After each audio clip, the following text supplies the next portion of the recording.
This is I don't even know how to introduce this one. Well, tell us what's going on. it's very 1984, right? It's very like Big Brother. I don't know. Big Brother's watching you? Not so much that Big Brother's watching you, but Big Brother is telling you what to think.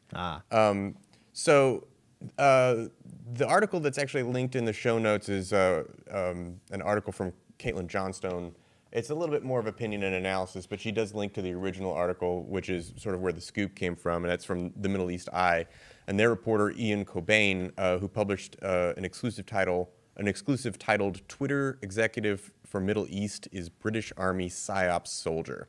So this guy apparently is a British military, part-time British military, sort of like reserves, in what's called the 77th Brigade, which is they're interested in non-lethal forms, or how do they call it? Not non-lethal, but non-lethal ways of waging war. And the brigade is basically a social media PSYOP campaign. So that guy that sits on that is in the military, literally military intelligence PSYOPs, right? Let's be propagandists. Let's tell people what to think. He is an executive for Twitter in the UK. What could go wrong? Man, guys, come on. You guys are panicking over something. He is literally the guy that is the fact checker and like make sure that things are on the up and up with everything in the Middle East.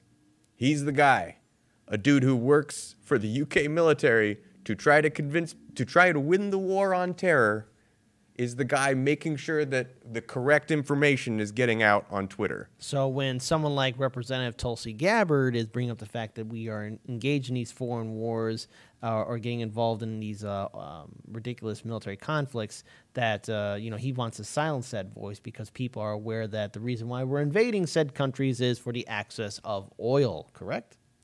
Well, so that's part of it, right? Yeah. Oil. But also anyone who's questioning, oh, Assad definitely killed his people, and or that Iran did the attack on the tankers, right? Anything Anything that calls into question the sort of general narrative of what we want to perpetuate war is the kinds of things that are silenced. This sort of validates the accounts that we repeatedly see silenced. This validates a lot of the positions that people have on like, well, why do you keep insisting that this is true without any evidence whatsoever?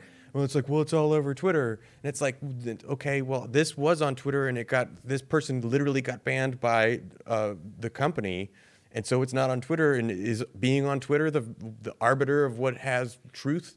That's dumb. Here's what's fascinating about this, though. The way this guy got caught, because there's no record, like you can't look at what his current rank is or anything like that in this military unit in the UK, but he buffoonishly listed it on his LinkedIn profile for a couple of weeks. There's the intelligence right there. Yeah, and Wow. then it's been real swiftly go-getter, that removed, one, but huh? like there's screenshots of it and whatnot, and like this guy I'm Cobain. sure the Wayback Machine has something on it. Yeah, this guy Cobain is the guy that basically was like, you can't be an executive for Twitter and a member of literally a propaganda unit with the government. That's not cool. Well, this goes to what I've been saying a long time. We've talked a lot behind the scenes that sadly, whether we like it or not, perception drives reality.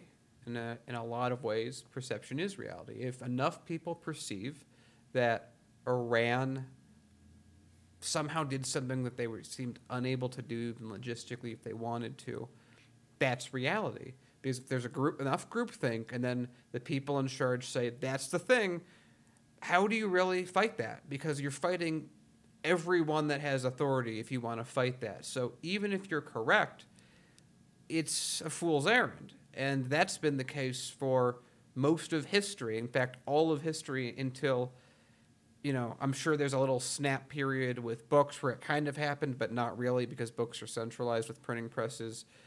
But really with the internet, we are living right now in a day and an era where we can sit down and do this. We can never do what we're doing right now at any other time in history. I mean, Sure, you can say you go back 60 years where there was a similar period, but that's like local newspapers, local radio. Way before when the corporations started buying everything. And, you could thank Bill Clinton and his administration for actually opening the gates in which corporations can then buy up all our media. And look, we even covered this when we were on radio and even early on when this channel was getting started, and how progressive or independent, even libertarian pages on Facebook or Twitter or Instagram were being shut down by those said social media platforms. And this leads to a much more bigger argument. That is, look, we need to have these, social media platforms as a public utility and have it available for the public to use.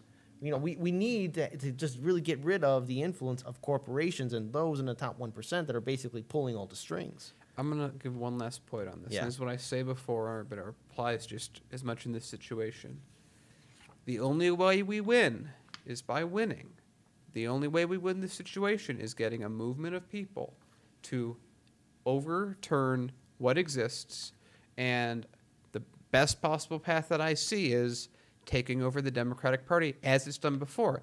And I even think that on this context, this isn't even the hardest time that something like this has happened. I think it's actually one of the easiest in history. Yeah. Imagine trying to get the vote when you can't vote.